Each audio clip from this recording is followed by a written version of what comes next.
Amigos, muy buenas noches, bienvenidos a su programa Al Descubierto. Esta servidora Yasmín de Besa, un placer darles la bienvenida. Y bien, había un compromiso de nuestro equipo que era presentar cómo abordar el tema de la muerte cuando son los niños los que sobreviven a los padres y por supuesto la familia tiene que cuidarlos, pero también tiene que ser los portadores de esa terrible noticia como es la de decir papá y mamá ya no estarán con nosotros. Por ello tenemos con nosotros a Evelyn Trejo, psicóloga infantil, quien viene a apoyarnos con herramientas de cómo enfrentar estos momentos que lamentablemente está sufriendo muchísimos jóvenes en nuestro país, muchísimos niños, dada la violencia que se lleva a papá, que se lleva a mamá, y no solamente la violencia, sino también los accidentes de tránsito. Recientemente el director de Protección Civil, Víctor Lira, en el estado Miranda, nos decía que pues se dieron en en el último operativo de seguridad Navidad Segura 2013, pues la muerte de los padres completos, incluyendo en algunos casos hasta los abuelos, y sobrevivían los niños. ¿Cómo abordar ese momento? ¿Qué puede hacer la familia? ¿Qué puede hacer el docente, que también es parte de la familia, cuando decimos que ese niño va a continuar, proseguir su vida? Entonces, de eso queremos hablar en el día de hoy, un tema muy duro, pero que sin duda hace falta que pues conozcamos qué hacer. Muy buenas noches, Evelyn. Gracias por estar nuevamente con nosotros. Gracias, Yasmín, por de nuevo esta invitación y bueno, como tú dices, es un tema realmente duro, un tema que a todos y en todas las eras, en toda la vida nos ha costado enfrentar, que es las situaciones de pérdidas, duelos y muertes, ¿no? Sí, evidentemente un duelo, vamos a hablar del concepto de duelo, es una reacción emocional adaptativa cuando se da una pérdida, frente a una pérdida. Nosotros los adultos, pues, de alguna manera tenemos mecanismos, ¿no? Racionales, emocionales, como para enfrentar y comprender hasta cierto punto lo que es la pérdida de un ser querido, pero los niños no. Los niños realmente, ellos simplemente pasan por el proceso del duelo sin identificar qué es lo que está pasando conmigo, y somos los adultos los que tenemos que intervenir, que estar cerca de esos niños y observarlos y con mucha atención por dónde va su proceso de duelo, ¿no? Realmente, y más cuando pierden, también eso depende mucho de las figuras, de muchas cosas, de las figuras que están perdiendo, si desde un perrito, desde una mascota, hasta mi papá o mi mamá, ¿no? Entonces, las reacciones son diferentes, eso depende de cada niño, ¿no? Ahora, depende también de la edad, cuando hablamos de menores de 5 años, niños de 10 años, la situación para abordar el tema, ¿es distinto? Es distinto porque eso depende del nivel de madurez del niño, del nivel cognitivo también. Los niños, mientras más pequeños, ellos no tienen la capacidad para identificar y para procesar ese sentimiento. Tienen el sentimiento, pero no lo logran identificar como los adultos, sentimientos de tristeza, de desamparo, de rabia.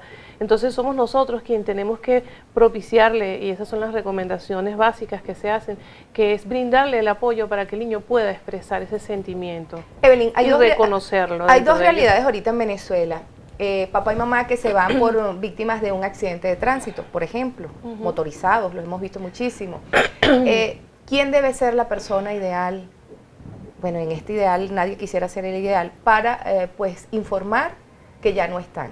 ¿Y qué palabras utilizar para que esa pena, esa pérdida, pues pueda ser digerida y de alguna manera entendida por el niño? Y hablemos también de los rangos de edad. Si estamos hablando de menores de 5 años, si estamos hablando de niños ya de 6 años a 10 años, ¿cómo hacerlo?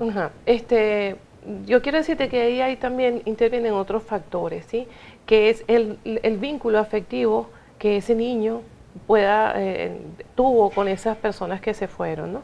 Y el rol que desempeñaron, ¿no? Si es una abuela, si es una tía, y las causas del fallecimiento, ¿no?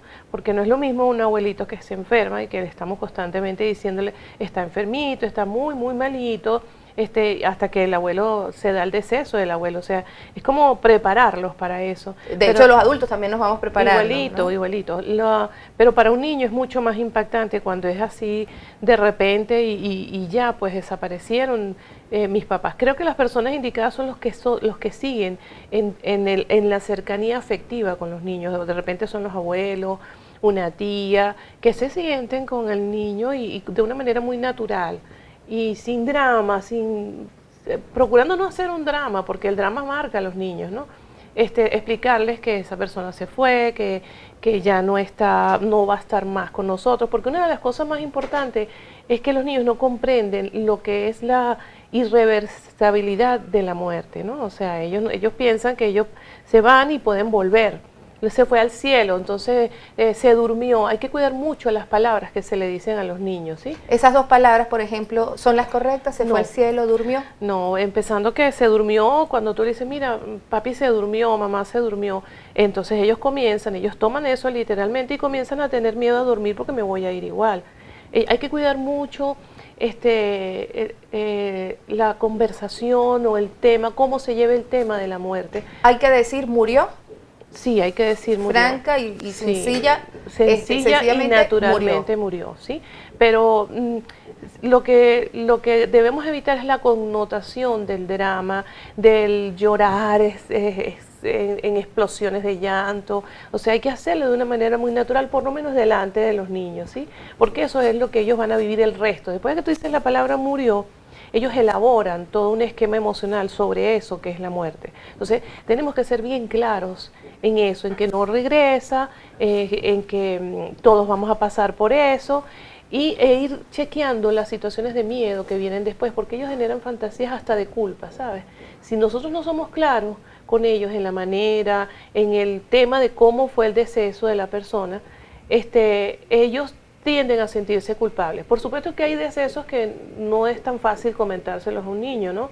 Por ejemplo, cuando son padres que fueron asesinados, que fueron muertes violentas, ¿no? O sea, yo considero que hay que reservarse esa información, sí, porque ya la de la muerte es bastante grande como para tener un peso para sí, ese nené. Sí. Las condiciones en las que muere es preferible evitar los detalles. Hasta cierta edad. Por ejemplo, si son niños pequeños, los niños chiquitos de 5, 6, 7 años, no tienen un aparato psíquico fuerte como para enfrentar el impacto de una muerte por violencia, ¿sí? ¿En qué edad puede el niño tratar de empezar a asumir de repente, bueno, mamá y papá murieron porque les dispararon, porque los asaltaron? Ellos van preguntando, ellos van haciendo preguntas y sus preguntas son diferentes. El planteamiento de sus dudas sobre la muerte de mis padres son diferentes. Se ve que hay ya entrando en una etapa de madurez que ellos pueden ya obtener respuestas más claras, un poquito más claras, pero más generalizadas, o sea, si no sin se el pregunta, detalle es preferible morbo. no dar el detalle. No dar el detalle. Si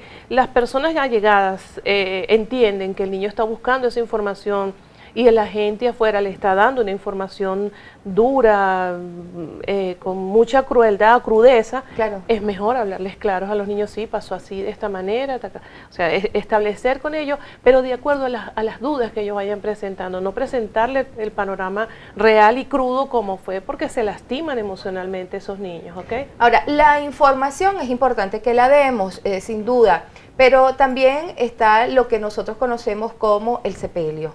Pues está el velatorio y nos preguntamos, en muchas ocasiones vamos a darle ese último adiós a algún familiar, a algún conocido y observamos niños.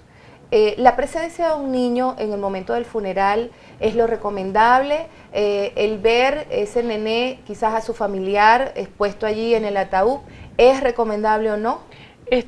Hay diferentes opiniones de los psicólogos en relación a eso, ¿sí? Unos dicen que sí, que es importante que el niño viva ese proceso del sepelio, el entierro, el velatorio, que comparta con su familia y que viva la realidad del dolor, de vivir el duelo y el dolor, para que se vaya enfrentando a esa situación, ¿sí? Como que se acostumbre, a que sí, la muerte va a ser parte de nuestro día a día. Hay psicólogos que opinan eso. Yo pienso que eso depende de la edad del niño. Porque normalmente cuando el niño es muy pequeño me refiero de 8 años, 9 años para abajo, ellos tienden a generar fantasías de temor. Acuérdate que hay una etapa muy normal a esa edad de que ellos viven temores generalizados hasta los 8 o 9 años, entonces tienen miedos nocturnos. Eso lo combinan con la muerte del pariente o del familiar fallecido y tienden a pensar, todos los niños piensan que se les va a aparecer. Tú haces una encuesta con los niños que han perdido a alguien, se me va a aparecer o me va a pasar lo mismo. Entonces, y ellos fijan también la imagen de lo que es el cementerio, sobre todo la urna, el sepelio, la funeraria. Entonces no recuerdan a la persona en las cosas bonitas que compartieron, sino esa imagen queda muy grabada y muy impactada en ellos. Se bloquean los buenos momentos y simplemente se quedan con esa imagen. Entonces es una imagen que ellos sobreelaboran después, la colocan en los fantasmas, las colocan en fantasías y queda como muy pegada en ellos, en su mentecita. Entonces eso depende de la edad. Ya después de los 10 años es posible que ellos procesen ya desde otro nivel lo que es el cadáver, la urna y todas estas cosas. Pero eso depende de la edad del niño, del nivel de madurez, como te dije, de los vínculos afectivos y de las circunstancias en que se dio el fallecimiento también. Ahora, sin duda que el procesar el niño esa información es fuerte. En el caso también de esos familiares, pues cómo pueden ellos también tener herramientas para lograr, por un lado, tratar de hacer un poco más fácil o más llevadero el momento de la pérdida para el niño, y por otro lado, pues continuar su vida, entendiendo que también las pérdidas tienen su ciclo, tienen el ciclo de lo que es la rabia, porque te fuiste, o cómo te fuiste, o por qué te llevaron de esa manera, por qué te arrancaron la vida de esa manera. ¿Sufre el niño también las mismas etapas de la pérdida? Sí, yo creo que sí, yo lo puedo ver en consulta, que sí, yo tengo casualmente dos niñas que acaban de perder su mamá ahora en diciembre, fueron a consulta junto con su papá, y yo sentí que esta familia está en la etapa, en la primera, que es la negación. O sea, ellas no lloraron, no han llorado hasta ahora el fallecimiento de su mamá.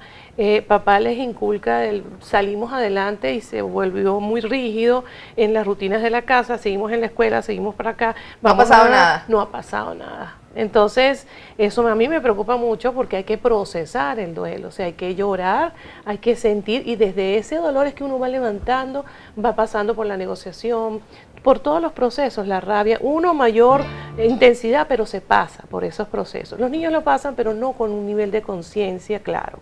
Los adultos somos los que tenemos que ayudarlos a elevar su autocomprensión de qué me está sucediendo, porque no hemos hablado de los síntomas. Quisiera que más adelante podamos hablar de eso. Exacto, vamos a hacer una breve pausa y entonces al regreso esos síntomas y también cómo la escuela puede ayudar al niño en estos momentos de pues procesar una información que es muy dura para los adultos. Imagínense cómo puede ser entonces para nuestros niños y sobre todo para los adolescentes, esos rebeldes sin causa, cómo lo procesan también. En breve pues continuamos con Evelyn Ramos, psicóloga infantil.